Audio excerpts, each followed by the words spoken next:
Hello दोस्तों, नमस्कार।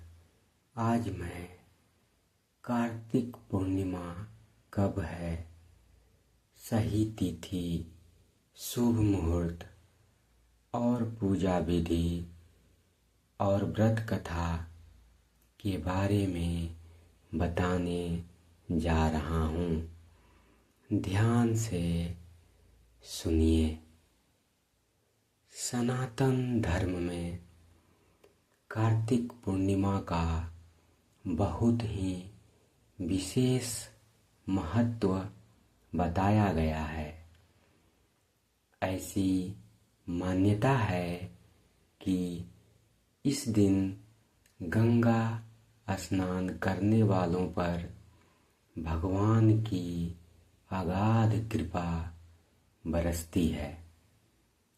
कार्तिक पूर्णिमा पर ही देव दिवाली का भी पर्व मनाने की परंपरा है।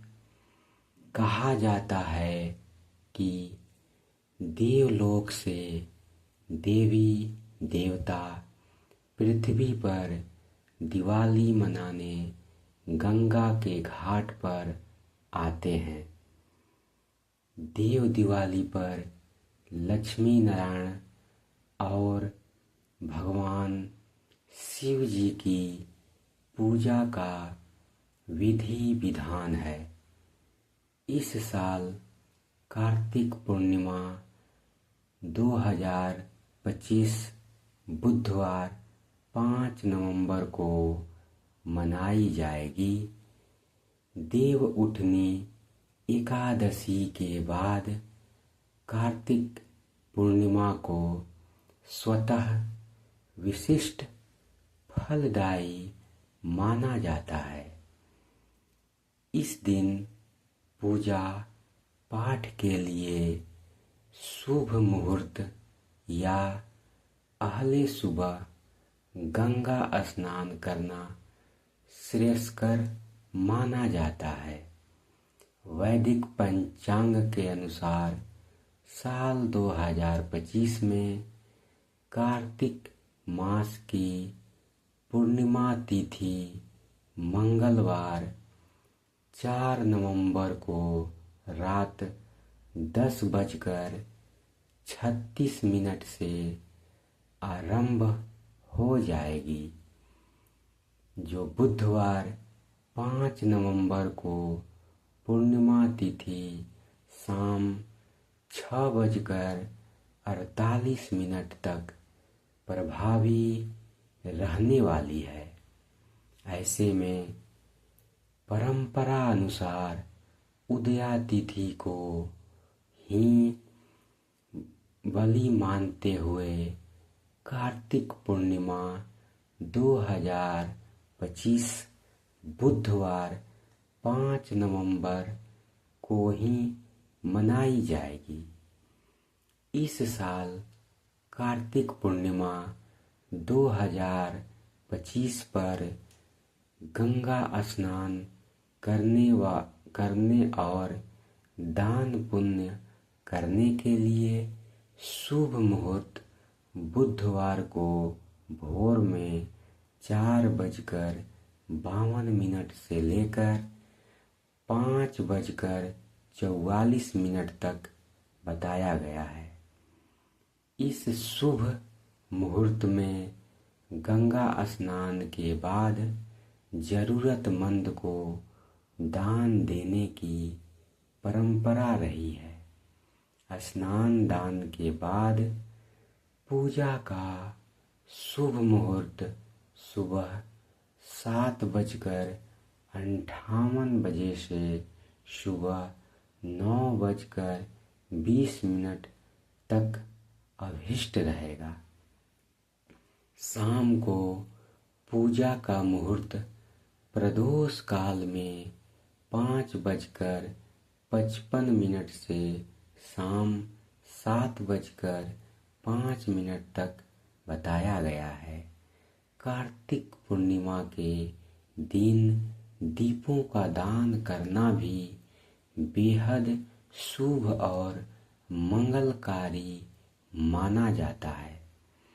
स्नान दान के बाद घर में चहु और गंगा जल का छिड़काव करने से दुख दरिद्र दूर होता है, व्याधि का समूल नाश होता है। कार्तिक पूर्णिमा पर उपवास व्रत रखने की भी परंपरा है। इसके लिए ब्रह्म मुहूर्त में गंगा स्नान के समय ही व्रत का संकल्प लिया जाता है। अपने आराध्य देव की स्तुति कर भगवान गणेश जी, शिव पार्वती जी की पूजा करने के बाद भगवान विष्णु जी, लक्ष्मी जी की विधि विधान से कथा सुनने की परंपरा है। श्री सत्य नारायण स्वामी की कथा पाठ का श्रवण करना भी विशिष्ट फलदायी माना जाता है। दिवाली की तरह ही घर के सभी मुख्य द्वार पर दीपक जलाने के साथ ही एक दीपक तुलसी जी के पास, एक दीपक उत्तर दिशा में, एक दीपक पूजा घर में और एक दीपक जल स्रोत के पास जलाया जाता है। पौराणिक मान्यता है कि कार्तिक पूर्णिमा 2025 के दिन गंगा स्नान करने, दान धर्म करने और विधि विधान पूर्वक पूजा पाठ करने से मानव जीवन के पाप का समूल नाश होता है। कार्तिक पूर्णिमा के पुण्य अर्जन से जनमानस को मोक्ष की प्राप्ति होती है। परंपरा अनुसार सूर्योदय से पहले ही गंगा स्नान करने का विशिष्ट फल प्राप्त होता है। दीन दुखियों को दान करने से कल्याण की प्राप्ति होती है। कार्तिक पूर्णिमा के दिन श्रद्धा अनुसार वस्त्र, अन्न, घी, तिल और चावल का दान किया जाता है। कार्तिक मास में आने वाली पूर्णिमा का विशेष महत्व है। इस दिन व्रत करने से व्यक्ति को भगवान विष्णु के साथ साथ भगवान शिव की कृपा भी प्राप्त होती है। इसलिए कार्तिक पूर्णिमा के दिन इस कथा का पाठ जरूर करना चाहिए। इसके पाठ से व्यक्ति को दुखों से छुटकारा मिलता है। आइए पढ़ें कार्तिक पूर्णिमा की संपूर्ण व्रत कथा। कार्तिक मास की कथा के अनुसार जब भगवान कार्तिकेय ने तारकासुर का वध किया था, उससे क्रोधित होकर तारकासुर के 3 पुत्रों ने देवताओं से बदला लेने का फैसला किया। तीनों अप्सरों के नाम थे तारकाक्ष, कमलाक्ष और विद्युन्माली देवताओं का प्रजित करने के लिए पहले तीनों ने तपस्या की और तपस्या के लिए जंगल में चले गए। उन्होंने हजारों वर्ष तक अत्यंत कठोर तप किया। उनके कठोर तप से ब्रह्मा जी प्रसन्न हुए और उनके सामने प्रकट हो गए और ब्रह्मा जी ने तीनों से वरदान मांगने के लिए कहा। तीनों ने कहा कि ब्रह्मा जी, हमने आपको प्रसन्न करने के लिए कठोर तप किया है, आप हमें अमरता का वरदान दें। उनका यह वरदान सुनकर ब्रह्मा जी ने कहा कि मैं आपको अमरता का वरदान नहीं दे सकता, लेकिन तुम इसमें कोई ऐसी शर्त रख लो जिसके पूर्ण होने पर ही आपकी मृत्यु होगी। वैसा वरदान मैं तुम्हें दे सकता हूँ। ब्रह्मा जी के वचन सुनकर तीनों ने बहुत विचार किया और ब्रह्मा जी से वरदान मांगा, हे प्रभु, आप हमारे लिए 3 तारों पर 3 नगरों का निर्माण करें।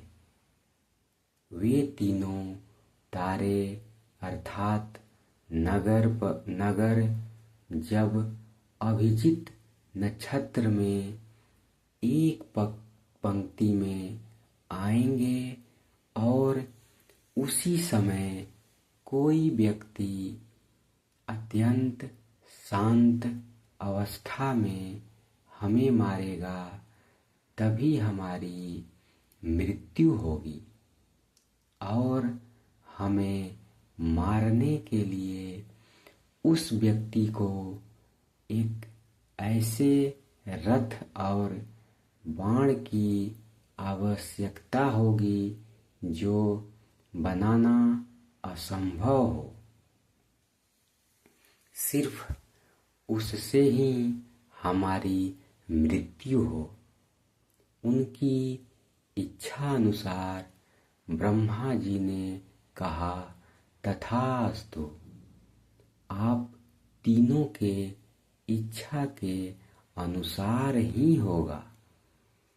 तीनों असुरों को मिले वरदान के अनुसार ब्रह्मा जी ने उन्हें 3 तारों पर 3 नगर निर्माण करने के लिए विश्वकर्मा जी को आज्ञा दी। विश्वकर्मा जी ने तारकाक्ष के लिए स्वर्णपुरी, कमलाक्ष के लिए रजतपुरी और विद्युन्माली के लिए लौहपुरी का निर्माण कर दिया। ब्रह्मा जी से वरदान प्राप्त होने के बाद तीनों असुर बहुत प्रसन्न हो गए। इसके बाद उन्होंने सभी लोगों में आतंक फैलाना शुरू कर दिया। इन तीनों असुरों को एक साथ त्रिपुरासुर कहा जाता था। त्रिपुरासुर जहाँ भी जाते वहाँ के लोगों और ऋषियों को सताने लगते। उन्होंने देवताओं को भी देवलोक से बाहर निकाल दिया। त्रिपुरासुर के आतंक से त्रस्त होकर उन्हें हराने के लिए सभी देवता एकत्रित हुए। सभी ने अपना सारा बल लगाया, परंतु त्रिपुरासुर को हराने में कामयाब नहीं हो पाए। अंत में सभी भगवान शिव जी की शरण में गए। देवताओं ने कैलाश पर्वत पर जाकर शिव जी को पूरा वृतांत बताया। तब भगवान शंकर जी ने कहा कि आप सभी देवता मिलकर प्रयास करें। देवताओं ने कहा कि प्रभु, हम सभी ने मिलकर त्रिपुरासुर का वध करने का प्रयास किया, लेकिन हम कुछ नहीं कर पाए। हम आपकी शरण में आए हैं। आप ही हमारी रक्षा कर सकते हैं। तब शिव जी ने कहा कि मैं अपना आधा बल तुम्हें देता हूँ। इस बल की सहायता से प्रयास करके देखो। शिव जी ने अपना आधा बल देवताओं को दिया, लेकिन देवता शिव जी का आधा बल सहन ही नहीं कर पाए। फिर भगवान शिव जी ने स्वयं ही त्रिपुरासुर का संहार करने का संकल्प लिया। वरदान के अनुसार अब त्रिपुरासुर का वध करने के लिए रथ और धनुष बाण सिद्ध करना आवश्यक था। भगवान शिव जी ने पृथ्वी को ही उनका रथ बनाया, सूर्य और चंद्रमा को उस रथ के पहिए बनाए। सृष्टा सारथी बने। भगवान विष्णु वाण बने। मेरु पर्वत धनुष और वासुकी बने। उस धनुष की डोर सभी देवताओं ने अपने बल से वह रथ संभाल लिया। इस प्रकार असंभव रथ बनकर सिद्ध हुआ। लेकिन जैसे ही भगवान शिव जी उस रथ पर सवार हुए, उनकी शक्ति के कारण वह रथ डगमगाने लगा। तभी विष्णु जी भगवान वृषभ बनकर उस रथ में जुड़े। घोड़े और वृषभ की पीठ पर सवार होकर महादेव ने उस असुर नगरों को देखा। अपने धनुष पर बाण रख उन्होंने पाशुपत अस्त्र का संधान किया और तीनों तारों को नगरों को एक पंक्ति में आने का आदेश दिया। अभिजीत नक्षत्र में तीनों नगर एक पंक्ति में आते ही भगवान शिव जी ने अपने बाण से तीनों नगरों को जलाकर भस्म कर दिया। इसमें तीनों असुरों का भी अंत हो गया। इस दिन तीनों असुरों का वध हुआ। उस दिन कार्तिक पूर्णिमा थी। तभी से भगवान शिव जी त्रिपुरांतक बन गए। त्रिपुरांतक का अर्थ है तीन पुरों का अर्थात नगरों का अंत करने वाले। भगवान विष्णु ने ही भगवान शिव जी को यह नाम दिया था। धन्यवाद दोस्तों। अगर कहानी अच्छी लगी हो तो चैनल को लाइक करें, सब्सक्राइब करें और वीडियो को शेयर करें और चैनल को प्रमोट करें। धन्यवाद।